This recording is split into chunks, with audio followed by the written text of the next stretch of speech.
गिरफ्तार पीटीआई रहनुमाओं का जिस्मानी रिमांड कल अदम होगा या नहीं, दरखास्तों पर फैसला महफूज। इस्लामाबाद हाई कोर्ट फैसला आज ही सुनाएगी। चीफ जस्टिस आमिर फारूक के समाअत के दौरान रिमार्क्स, कहा कि ये इस्लामाबाद पुलिस है या रजिया जो गुंडों में फंस गई।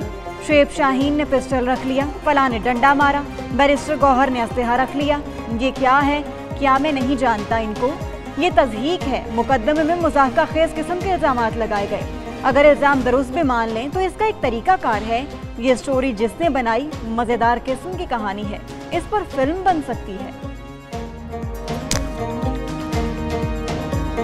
सेनेट में अदलिया से मुतालिक मुमकिना तरामीम, दो जमातों की मुखालिफत। JUI और BNP मेंगल का वोटिंग में हिस्सा न लेने का फैसला। JUI के पार्लिमानी लीडर मौलाना अताउर रहमान का पार्टी सेनेटर को मरासला बगैर इजाजत वोट देने से मना कर दिया। PTI सेनेटर शिबली फराज का वज़रा का ऐवान में न आने का शिकवा, हुकूमती अरकान का वॉकआउट। उधर कौमी असम्बली का इजलास जारी, 8 नुकाती एजेंडा ज़ेर बहस। PTI के गिरफ्तार 10 अरकान को भी पार्लियामेंट हाउस पहुंचा दिया गया।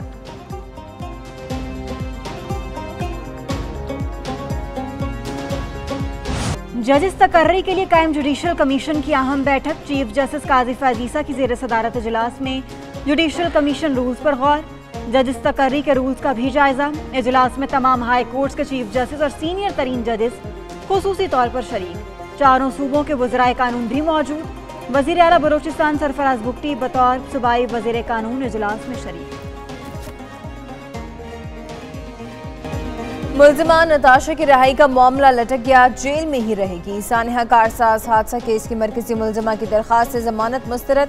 एडिशनल डिस्ट्रिक्ट एंड सेशन जज शाहिद अली मेमन ने मनशियात केस में फैसला सुनाया।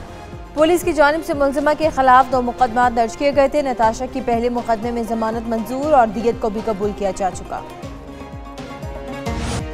अमरीका में लापरवाही की इंतहा। रियासत टेक्सास के शहर ह्यूस्टन में टैक्सी ड्राइवर ने पाकिस्तानी तालिबा को रोन दिया।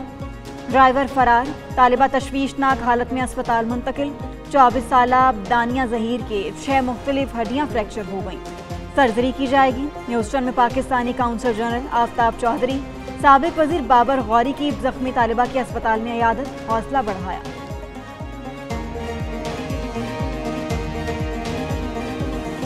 आज भी कोट लखपत जेल में वहीद और वहीदिया नामी मुल्जिम मौजूद है। किसने इन सबको चीजें प्रोवाइड की और उन्हें कहा कि अटैक करो।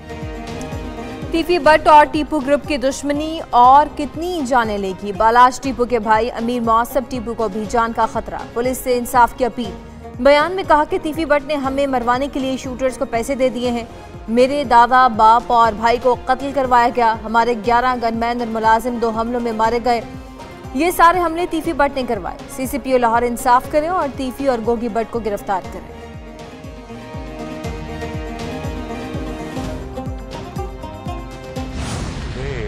In times of unprecedented global challenges and escalating conflicts, we are at a risk of permanently damaging the notion of we.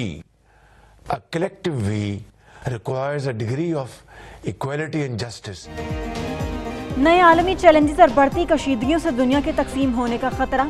मुत्तहिद करने के लिए मसावात और इंसाफ जरूरी है। वज़ीर आज़म शहबाज शरीफ का अक़वाम मुत्तहिदा के समिट ऑफ द फ्यूचर से खिताब। मुआशी तौर पर कमज़ोर ममालिक के लिए पायदार तरक्की के अहदाफ का प्लान पेश। आलमी चैलेंजेस से नबरद आज़मा होने के लिए हल भी दिया। बोले कि कमज़ोर ममालिक पर कर्जों के अंबार, गुर्बत में इजाफे और आलमी इत्तेहाद में रुकावट है। हुकूमती कोशिशों के समरात आना शुरू। 7 अरब डॉलर पैकेज की राह हमवार हो गई। IMF के साथ तमाम मामलात खुश असलूबी से तय। एग्जीक्यूटिव बोर्ड इजलास के एजेंडे में पाकिस्तान का कर्ज प्रोग्राम शामिल कर लिया गया। डायरेक्टर कम्युनिकेशंस IMF जूलिया कौज़े की तस्दीक, कहा कि पाकिस्तान ने माहौलियाती यकीन दहानियाँ हासिल कर ली। उधर वज़ीर ख़जाना मोहम्मद औरंगज़ेब कहते हैं कि मईशत इस्तेहकाम के बाद तरक्की की जानिब गामज़न है। दूसरी जानिब स्टेट बैंक ने गुज़िश्ता रोज़ शरह सूद में 2% कमी कर दी।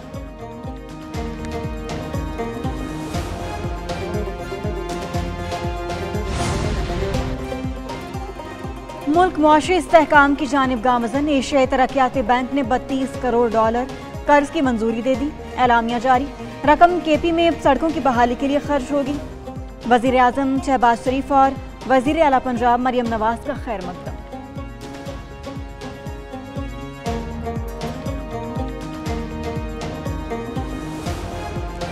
कारोबारी हफ्ते के आखिरी रोज पाकिस्तान स्टॉक एक्सचेंज में जबरदस्त तेजी, इंडेक्स में 900 से ज्यादा पॉइंट्स का इजाफा, 100 इंडेक्स में 80,000 की नफसियाती हद बहाल हो गई।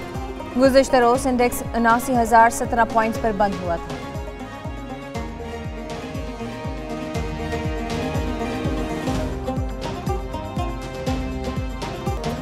Pakistan hockey team Asian champions trophy के सेमीफाइनल में पहुंच गई। मेजबान चीन को 1 के मुकाबले में 5 गोल से शिकस्त दी। कौमी टीम आखिरी लीग मैच कल भारत के खिलाफ खेलेगी।